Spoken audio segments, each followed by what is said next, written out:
Be recording now. Yeah, recording. Yes. Thank you so much for coming on. Yeah, how are you? You all right? I'm great. Yeah, I'm doing good. It's been a good morning. It's actually been really fun because I just did a post about 6 ladies just in the past couple months that I've been working with. They, within the last month, all messaged me of like, I just got pregnant. And so I'm like super excited right now Oh, because my sister just had a baby like 3 days ago. And so I'm all just like in love with babies right now. And then to see that my clients, like, after like months of working together to get their period back and to really like restore their body, they are now pregnant, which they never thought was possible. So it's really exciting. there's so much fertility around you. Yeah, there really is. I know my brother's girlfriend's pregnant too. My sister just gave birth. Like there's a lot of babies around me. Oh, that's exciting. Oh, what Mhm. amazing news. There's nothing better, is there, than getting those messages? I know, I know. It like makes my day. It makes me go, this is Yeah. all worth it. Like everything's worth it. Yeah. Yeah, definitely. So, for those of the people that don't know you, could you give like a little bit of an intro? Yeah. So I am a Amenorrhea recovery coach. I help girls get their period back after years of just like disordered eating, being stuck in quasi recovery from a past history of an eating disorder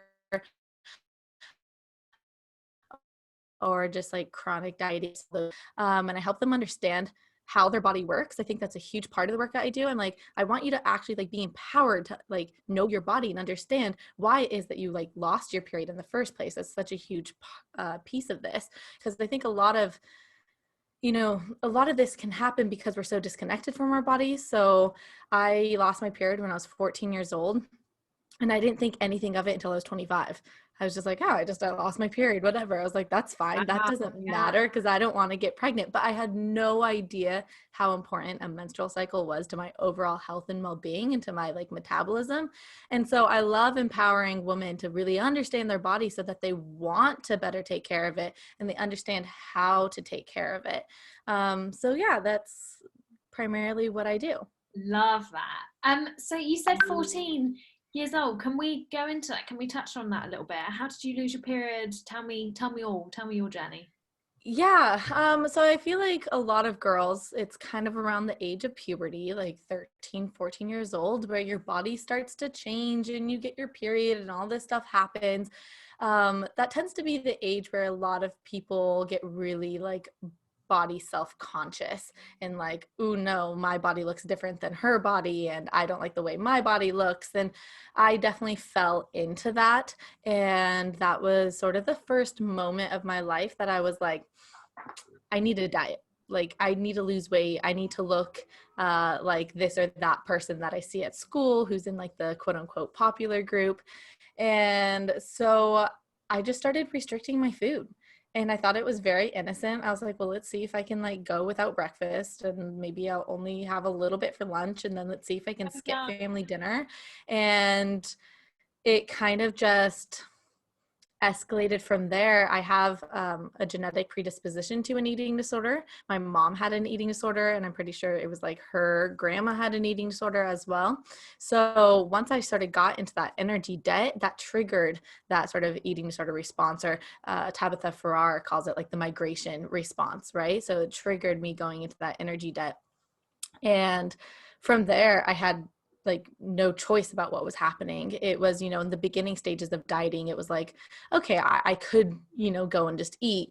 But once I really triggered that like energy debt, that was it. It was full on fear mode when it came to food. And my relationship with it completely changed. So, diagnosed with anorexia by the time I was 14, lost my period pretty quickly. So I probably only got my period when I was like 13 years old, only cycled for like a year, maybe a year and a half before I lost my period. And again, didn't think anything of it. And over the years, I continued to get worse and worse and losing more weight. And then here came the just like the obsessive compulsive exercise, just walking everywhere, got a gym membership, got 2 gym memberships, got 3 gym memberships, and just started exercising like crazy. And, you know, it oscillated. I also dealt with orthorexia. So I was dealing with so many things. It was the anorexia, orthorexia, exercise addiction, all 3 of them at the same time. Some of them were worse than the others at times. And that was kind of just my life, to be honest. Like, there's not much else to say. That was my life for the next 11 years. Like, I was obsessed with food, obsessed with what I put in my body. I was such a health fanatic. I would spend hours and hours a day researching and reading about, you know, just different health articles and looking at different diets, following all these YouTube gurus and what they're eating. And I just became absolutely obsessed. And over the years, my diet just became more and more and more restrictive. So I started out, I think it's like I did paleo, then I did keto, then I went vegan, and then it was raw vegan, and then it was fruitarianism. And that's actually what ended up being the thing that just kind of, it broke me. And that was my big sort of just like, what is happening to my body? I'm so sick and I'm not feeling healthy at all. I need to completely change. And that's when I decided I wanted to go all in and get my period back. God, I had goosebumps with you, like while you were talking about that.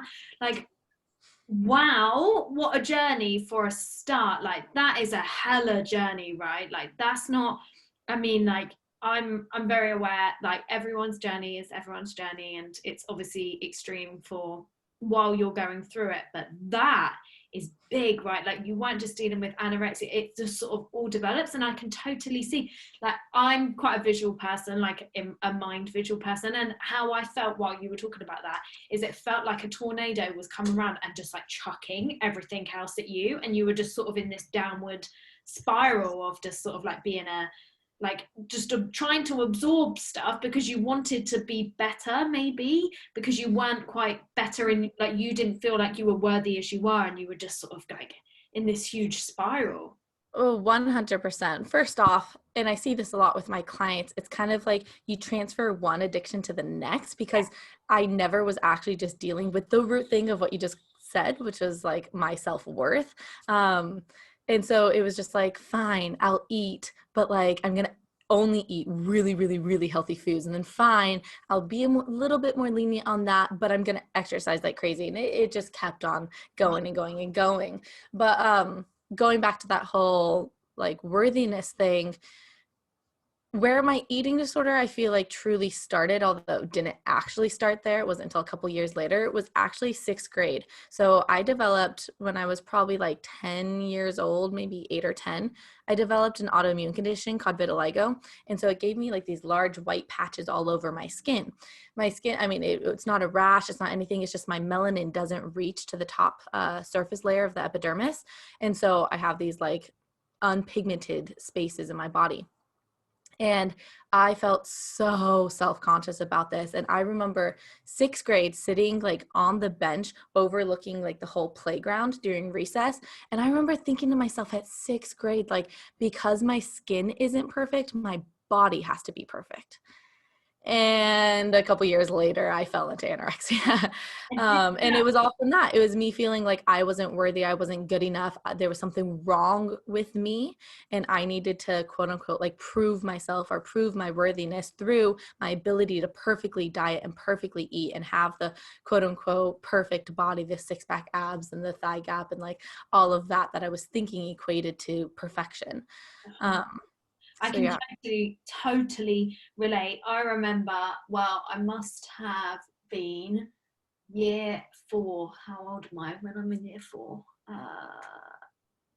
7, maybe? Don't know, don't quote me on that. I reckon I must have been around 7.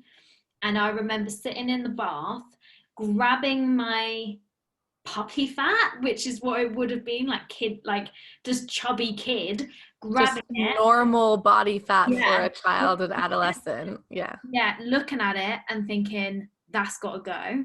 And then there's a second memory that I remember so vividly of looking at, I had one of my best friends was Laura, called Laura Garay, and she was really tall and really slender, and she didn't have underarm fat like I did. And I was like, oh, well, that's got to go then. And then the final like real childhood memories, I remember watching my mum went to get petrol. I was sat in the car. She walked into the garage. She didn't get a chocolate bar and walked out. And I thought, I'm never going to be able to walk past, because every time every time mum would go in to pay for the fuel, I'd be like, can I have a chocolate bar? And she'd be like, no. And I remember her walking past the chocolate, like I'm sat in the car and I can see her, and thinking, oh my God, she's walked past that. And I'm 7, 8, thinking, I'm never going to be able to walk past that. So that means I'm going to be fat. And that means I'm going to be obese. And that's when I thought to myself, you're going to have to do something about that then, because you can't be fat when you're older. Isn't it mad that we have these childhood situations? Oh, it's totally so crazy. And I mean, going to that whole, the belly poocher, I can't remember what we just called it, the puppy fat, that was kind of cute.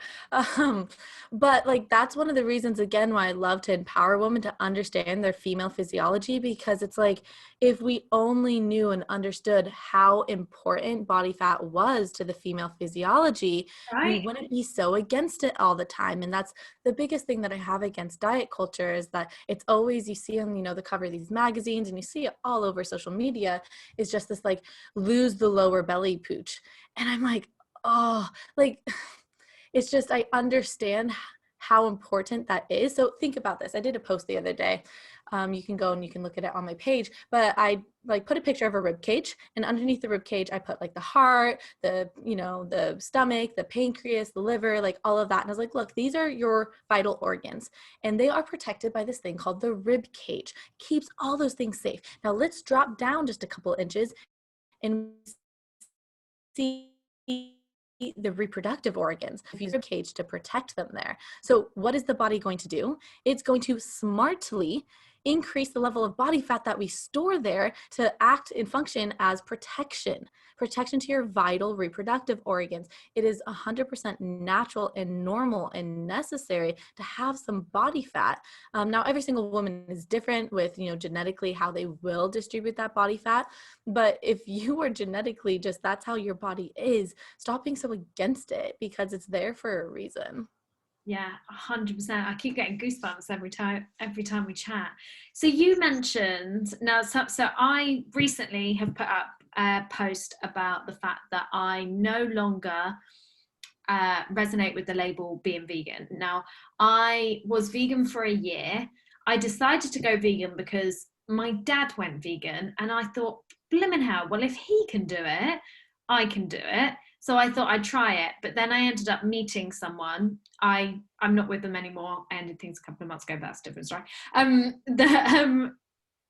He was vegan, so it was just sort of quite natural for me to sort of stay with it. But throughout that whole journey, there were times where I really craved meat. I really felt, but because I was sort of like sitting with the whole trying to get my period back, and it really worked for me because it really helped me recover my fear from carbs and things like that, because obviously being vegan, you sort of like can't just be the chicken salad girl.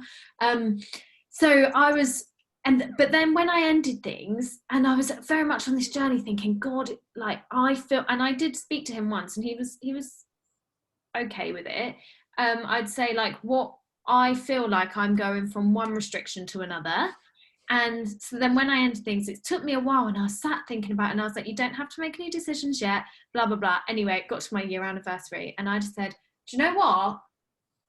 I'm going to eat some chicken. And I loved it.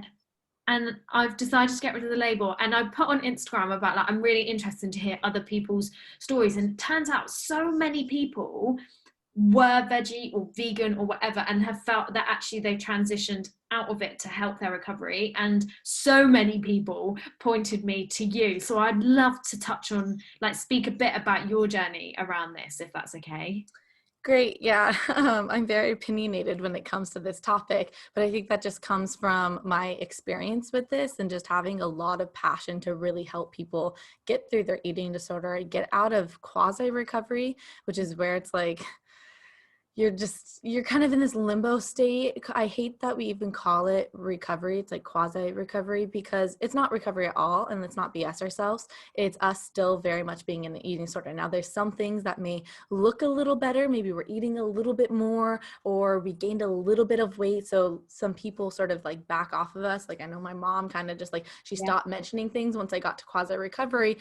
Unfortunately, she stepped back because I needed that. I needed her to still challenge me because I was still very much in my eating disorder thoughts. So anyways, I see a lot of people being stuck here in this place, and I don't want them to be there, because it really, being at this like fully recovered place now, it sucks. Quasi recovery is awful. Like it is really, really awful. You still have so many fears and anxieties and digestive issues, and many people still don't have their period back in quasi recovery. And so I don't want people to be stuck there.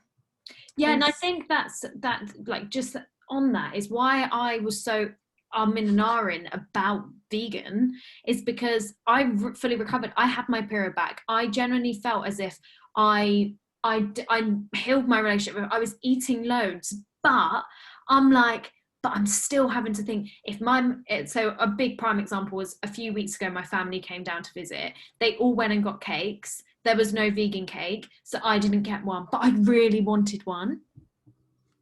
So my definition of recovery is to be able to eat anything, anytime, anywhere, with no anxiety, guilt, or shame.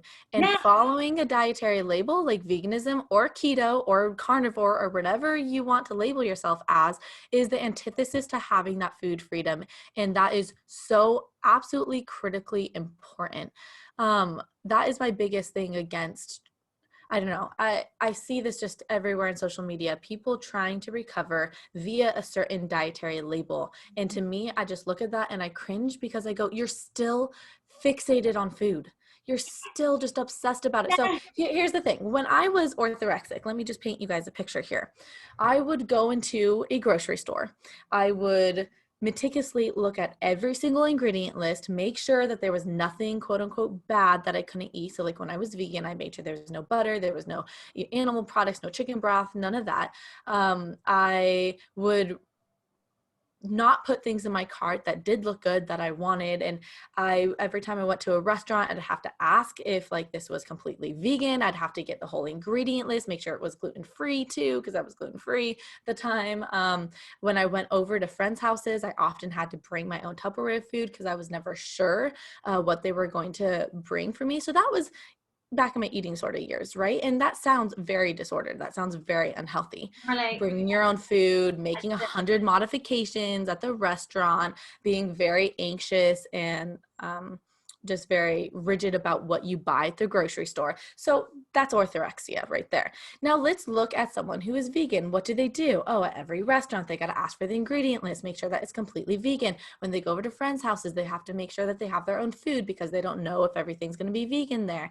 When they go into the grocery store, they're looking meticulously at the back of every single label. You guys, it is the same exact behaviors. You cannot call it recovery. You can't. I'm very opinionated on this because I want people to be free, but I think it's really time that we understand that it's not freedom in any way, shape, or 100%. form. So here's what I tell people. I mean, I try and educate them. I studied therapeutic nutrition. So I really understand how the metabolism works, how the body works. And I really do not think that a vegan diet is appropriate for 99% of the population. I don't think it has enough of the essential bioavailable nutrition that we need to really thrive. But regardless of that sort of opinion I have, doing your recovery, it's like, do whatever you want after you're recovered. Let's see where you're at that point. I've never had someone go back to veganism, by the way, and I've worked with people for multiple years now.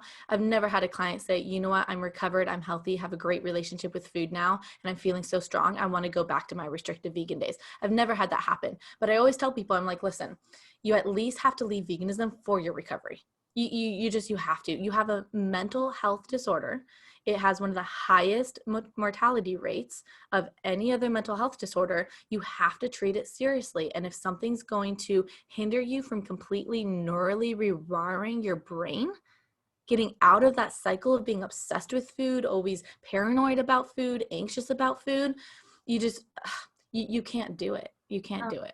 Totally. I can honestly, it feels like a breath of fresh air, because I was stuck in this, right, I feel good. Food doesn't scare me. I'm not, when I go out to eat, COVID, but when we eventually can go out to eat, I'm able, like, I'm happy to choose, but I'm still limited. I'm still having to say no to the Lindt chocolate. I'm still saying no to the birthday cake.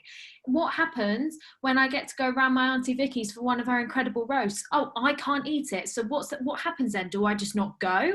Do I take, do you know what? Okay, let's pause right there though. You just said, do I not go? So this is one of the key points that I always like to mention. I studied public health. I got my bachelor's of science at university in public health. And one of the biggest things that we talk about is the social determinants of health. So like, what makes someone healthy and live a long time with relatively no disease? And it was actually quite baffling when I was doing my studies to find out that, well, you know, nutrition and exercise do matter to a certain extent. Of course, I studied nutrition. I'm not going to say it doesn't. It wasn't the top thing. Like, it was low on the list compared to all these other things. And one of the things that was at the top of that list was community, friendship, relationships with others. That is at the top of the list of something that determines how healthy someone would be. So let's take this example again. So your aunt is making a roast and you say, gosh, no, I'm vegan. I can't go. I'm just not going to go. So now what do? You're socially isolating, which is one of the biggest reasons for like the depression epidemic that we have. It dramatically depletes your health. It does. So we have to just understand that there's more to being healthy than just what you're putting in your body and how you're moving. And having a good community around you, having good relationships where you can actually connect with people is critical for having a healthy life. Oh, 100%. And I think, like, while for the year I was vegan, I was with someone that was vegan. So our he is vegan, should I say, for animal, and that's entirely up to him. But because we were in lockdown and we were together quite a bit, it didn't make any, in my eyes, there was no problem, right? Because I wasn't going out socializing, I wasn't seeing my family, I wasn't doing all of these things.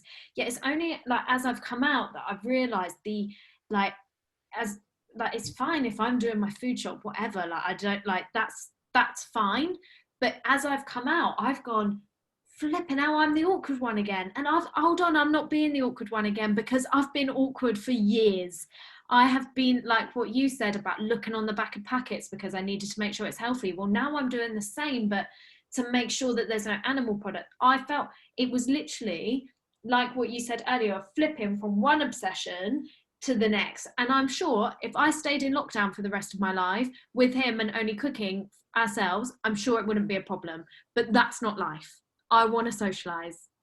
It's not. And so let's put aside for a second the social ramifications of sticking to a very strict diet and maybe the mental ramifications of doing so, the anxiety that comes with it, the guilt and shame that comes from going off of said, diet restrictions that you've put in place for yourself.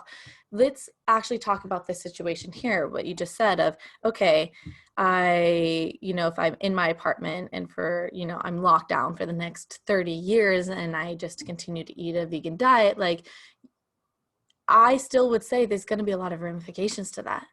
Again, I've studied the female physiology. I study a lot into the metabolism, which, let's just get clear here. The metabolism is way more than just like your weight. That is diet culture that has come in and like screwed with this term, metabolism. So metabolism is simply just how fast and efficient your cells are at working, at taking up energy, aka the food you eat, and utilizing it. So when you have a slow metabolic rate, what's going to happen is your digestive system slows, your immune system goes down, your reproductive system can stop, mental cognition issues can happen. So all these things start to happen when your metabolism starts slowing down, because your metabolism is dictating how fast and efficient all these systems are working. So when I say, you know, it's going to have metabolic effects. What I'm talking about is it's going to slow down your metabolism, which is why so many people with eating disorders, even though they're hardly eating, have digestive issues. And it's like, what? How is that possible? It's like, well, because your digestive system needs energy. Your digestive system needs a strong metabolism in order for it to work properly. And that's going to be one of the first things, along with your hormones. So your period, it's going to be one of those first things to go. So let's dive into this whole, you know, situation of like, okay, I'm here, and for the next 30 years, I'm going to be vegan. I do not see a vegan diet being adequate enough. Not at all. There's a long list of things that it's missing, and we also have to take into account. So I'm going to explain something, and I'll get a little sciencey here, and then I'll give you room to breathe and to No, go ask for it. something back. I'm fully leaning into my chair. I'm like, tell me more. Yeah, this is so interesting. So we talk a lot about like kale. You know, we hear kale is a superfood and it has so much calcium in it. It's like, yes, if I look at kale under a microscope, tons of calcium. But we have to keep in mind the bioavailability of food. So if I go out, I'm looking at my garden right now, and I see my chicken coop. I have about 15 chickens. If I go and I was going to go and like try and grab one of my chickens, they are just going to run away from me. They run really fast. It's actually funny. They run sideways because they only have peripheral vision, but they're going to run back and forth and try and get away from me. So that's their defense mechanism. They have legs, right? Same thing with like a cow. Same thing with any other animal. If I go to my garden, just right next to the chicken coop right here, and I see some kale out there, if I go and I try and pick that kale, what can the kale do? It can't do anything. It's there. It can't move. So what plants do is they create these mild toxins or these anti-nutrients to try and make their leaves semi-poisonous for animals. Now, they're not poisonous. Now, it's not like I'm going to eat the kale and I'm like, I can't die. But there's a lot of phytic acid. There's a lot of oxalates. There's a lot of just these anti-nutrients that's going to make it really hard for me to be able to get the nutrients out of it. Again, that's its protective mechanism. So let's take this calcium example with the kale. Kale has a lot of calcium, but it also has a lot of oxalates, and oxalates will bind to calcium. And the problem with this is that once something is bound together, now you've taken away the ability for something else to bind to it. So that calcium is bound, it's taken up. Your body cannot utilize or digest oxalates. And so what does it do? It goes right through you. You don't absorb any of that calcium, or maybe it's small amount, but nearly all of the calcium you're not absorbing. So you could be eating cups and cups and cups and pounds and pounds and pounds of kale, but not getting enough calcium, even though there's quote unquote a lot of calcium in kale. So let's go to say milk now, which is touted to have a lot of calcium. Yeah, again, it's coming from the cow that doesn't have all these anti-nutrients because its defense mechanism is to run. So the bioavailability of calcium in say cow's milk is ridiculously high. You have an almost 100% bioavailability, meaning your body can take in that calcium, it can utilize it, it can easily digest it, and put that calcium to work. Does that make sense? Yeah, I think so. Yeah, that is mad, isn't it?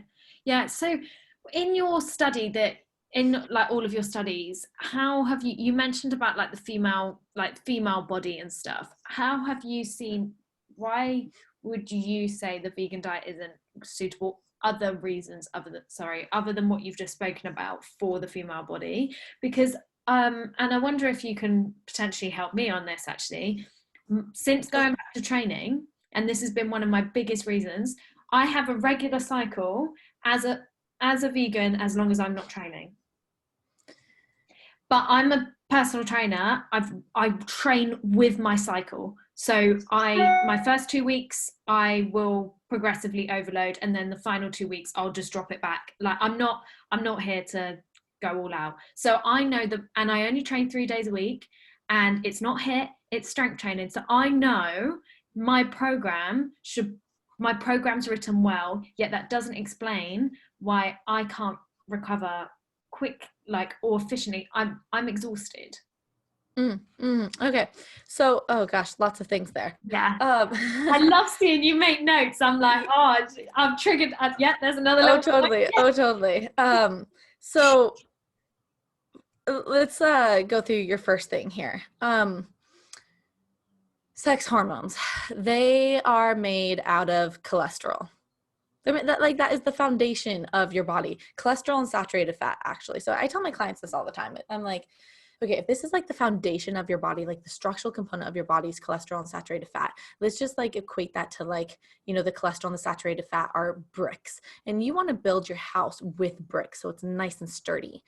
Trying to build your house with like polyunsaturated fats, which comes from like nuts and seeds and a lot of just like vegetable sources. And I'll get to this in a second. I'm not against vegetables. It's all about putting things in their rightful place. Okay. It's making sure that we have enough bioavailable nutrition to counteract some of the anti-nutrients we're getting from the plants.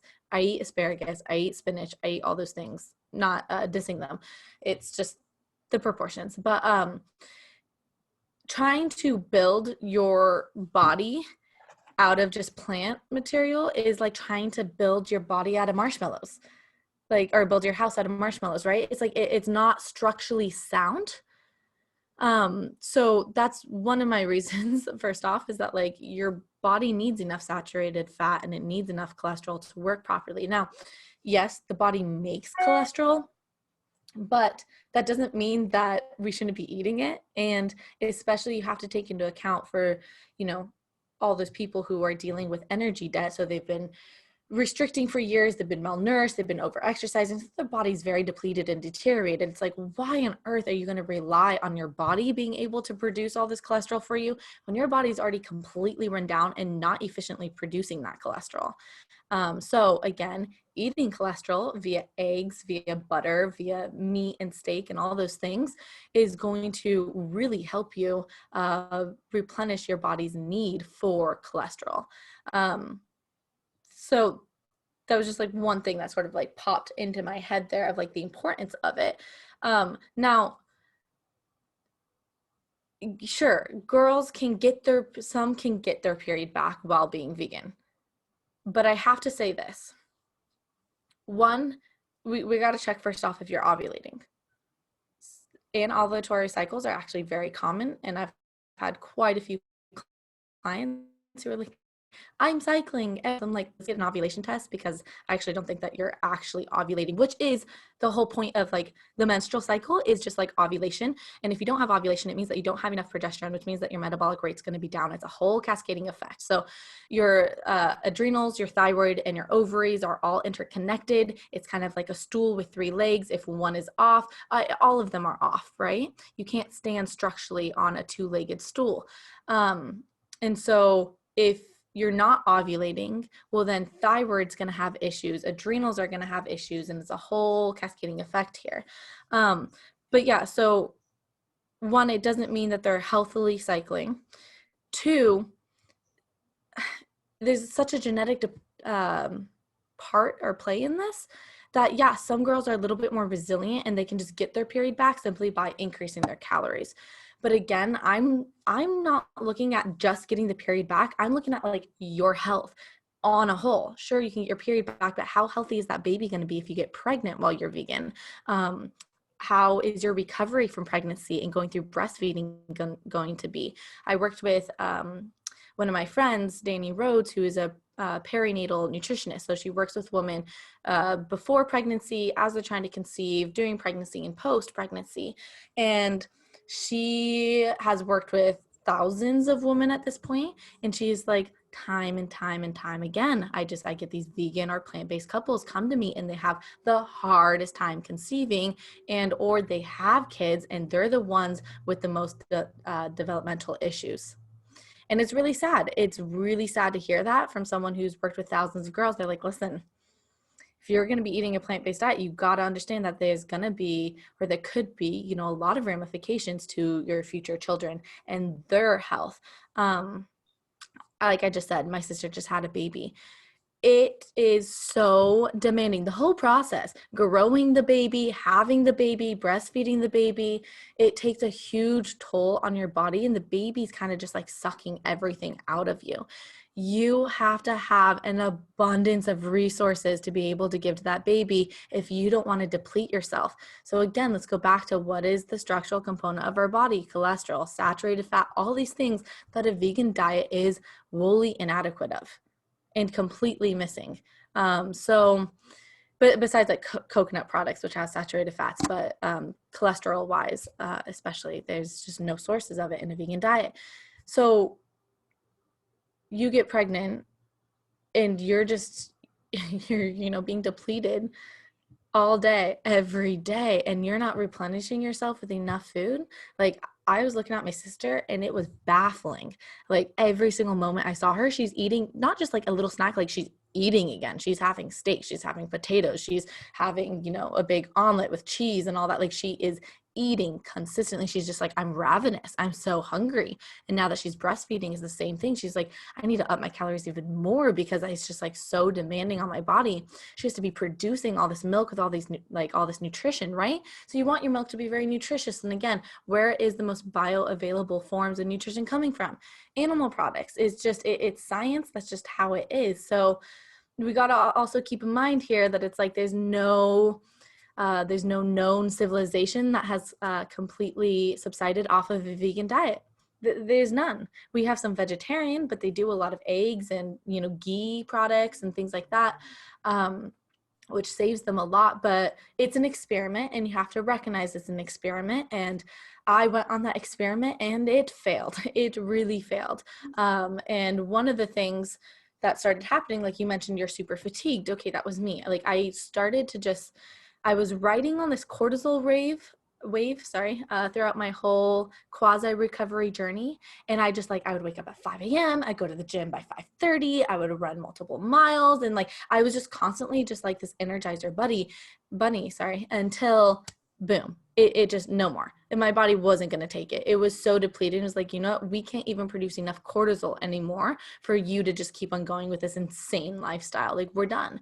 And so the things that got me to stop being vegan was I was running into debilitating fatigue.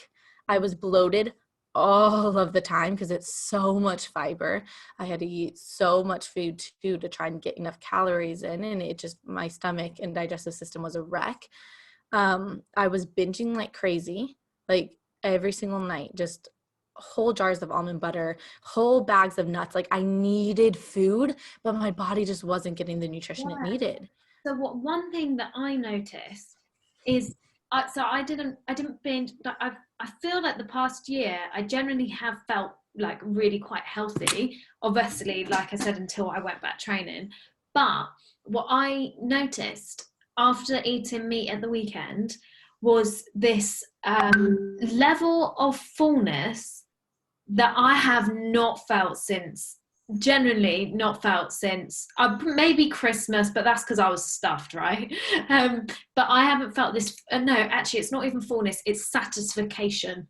I hadn't felt that satisfied in, must have been about a year. I couldn't explain. I ate a meal. I went out for a meal with family, and I had this like really nice nourish bowl, and I added chicken, and there was comments from my brother like, "Oh, you're a shit vegan," blah blah blah. And then him and his girlfriend were laughing like, "We knew you wouldn't stay vegan," blah blah blah. And it was all very funny. And then dessert menu came round, and I was like, I physically don't need it.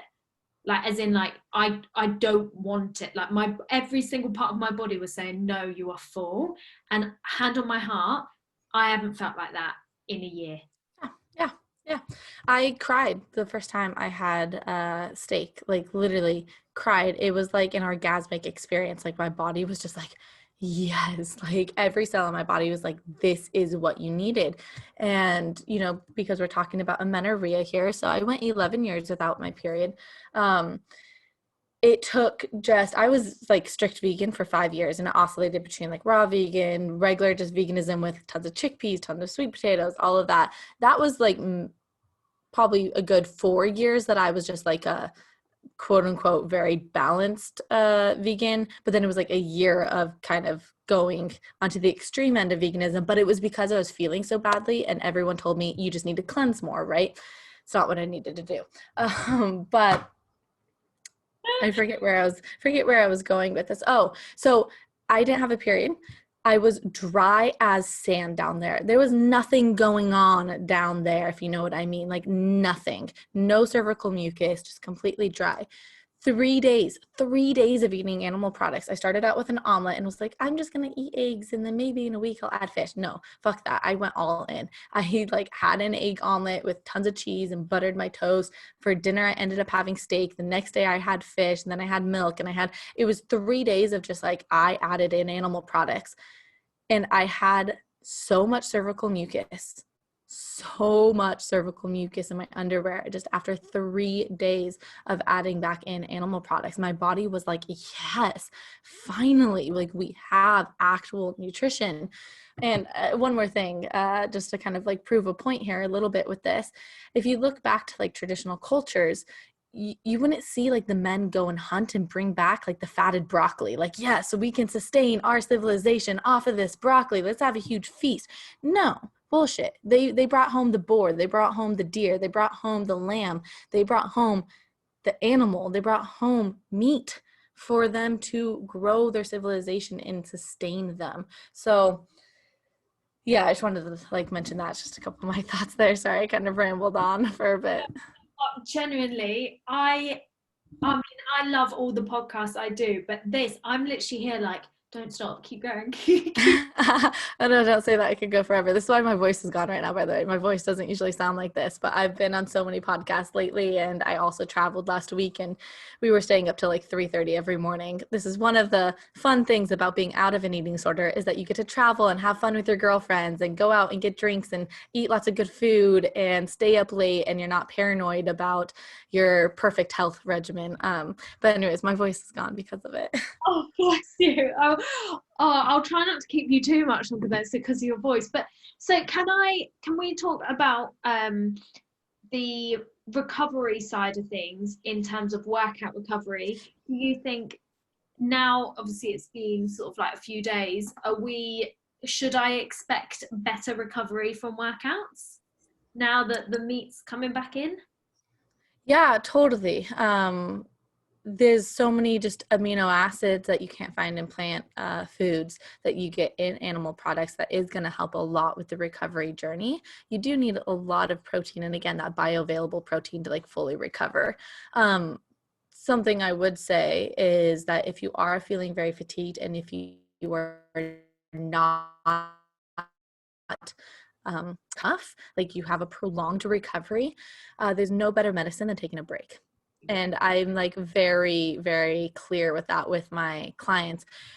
I think everyone, if you've had some sort of exercise addiction, I'm like, again, let's put physical things aside, although I will argue that to the dawn of why that's important too.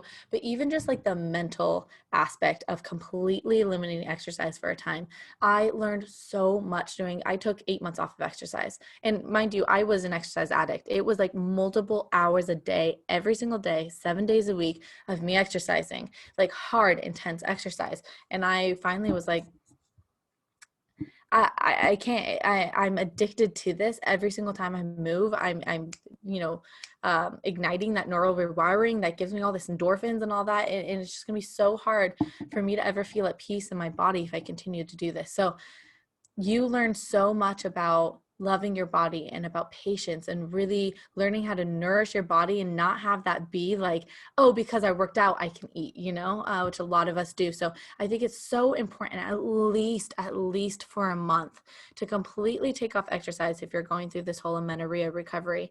And really learn how to just be kind and to rest your body. And I love exercising now. I love the gym. I go and I have a blast. But again, I can have a blast now and I can do it in a healthy way. And I can really listen to my body and intuitively exercise. We talk about intuitive eating all the time, but intuitive exercise is important. I can do that now because I force myself to stop for a while. And so now I know when I, actually last was a couple of days, because again, I've been, my voice is gone. I've been really tired. I haven't been sleeping well. I haven't been working out. Why would I do that? Why would I put more stress on my body when it's obviously already very stressed? It's underslept right now.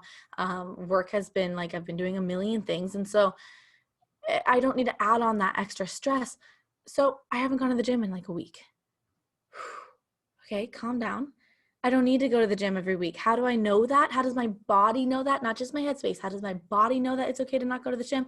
I took 8 months off and I lived, and it was totally fine. And so now if someone was to ask me like, Chloe, we got this amazing opportunity. Let's go to Europe. Let's go, stay at all these like cool places for the next 3 months. What do you say? I'm saying, fuck yeah, I'm going to go do that. And I'm not thinking, is there a gym? Oh, can I run? Is it going to be safe enough for me to go outside to run? Like, I'm not thinking about any of that. I'm thinking this is a rad experience. I'm going to go and travel the world for 3 months. I'm going to say yes to that. And that is the freedom that you get when you go through full recovery. And I think that is going to fully require you to stop exercise completely and to let go of every single dietary restriction that you have. That's my 2 cents of it. Once you have 3 consecutive menstrual cycles and you're doing great, then obviously amazing. Let's add in some exercise. I think it's a great part of a healthy lifestyle when you are healthy and balanced. But when you're out of balance, exercising is just going to be more of a detriment to your health.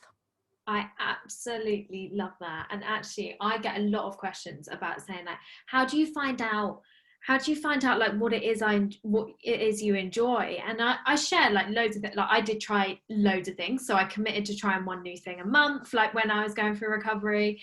But actually, yeah, it was the break. Like I was in lockdown when I like fully went all in, so the gym was shut anyway, and I'm not one to chuck myself about in the living room really doing HIIT and stuff like that. I did yoga, like my friend's a yoga teacher, so I was doing some of her classes, but actually it was the break. It was the complete and utter break that enabled me to go, and also the loneliness, I think, the throwaway of the something that you always fill your time with, to go, oh shit, who am I? Okay, right, I've got this time. Mm-hmm. Yeah, it helps you really discover who you are. It's, it's not eating sort of recovery. I don't even like that term.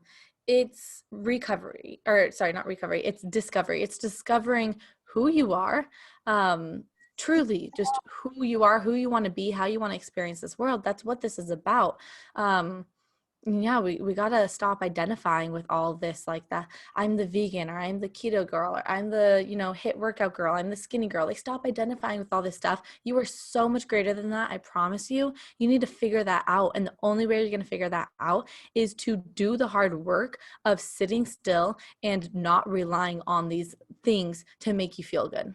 Not me, Chloe. Yeah, you've literally just nailed it. I'm going to have to nick that, as it's not recovery, it's discovery. Like that is insane. And like you fucking nailed it. This podcast, I guarantee, is going to go flying. I have absolutely loved it. I genuinely feel like I could sit and chat to you for absolutely hours, but I won't because of your voice.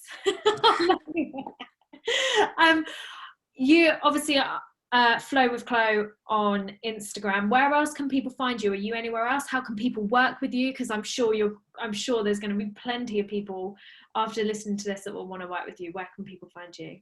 Yeah, so daily I'm on Instagram, Flow with Chloe, and then YouTube is the same thing, Flow with Chloe. So YouTube, I do more like, they're pretty long. They're like 40 minutes to an hour of me just like rambling on about things, but I promise it's good. And if you are struggling with this, I know you girls are like, you absorb information so fast. So you're like, yes, I want even more than an hour. So that's where I put kind of those longer things. And then I also have my own podcast called the Feed Your Flow podcast. And that's like fun, and that's kind of newer to me, but I think there's like 26 episodes out already. So there's a lot of good stuff there. As far as working with me, I'm actually no longer taking one-on-one clients.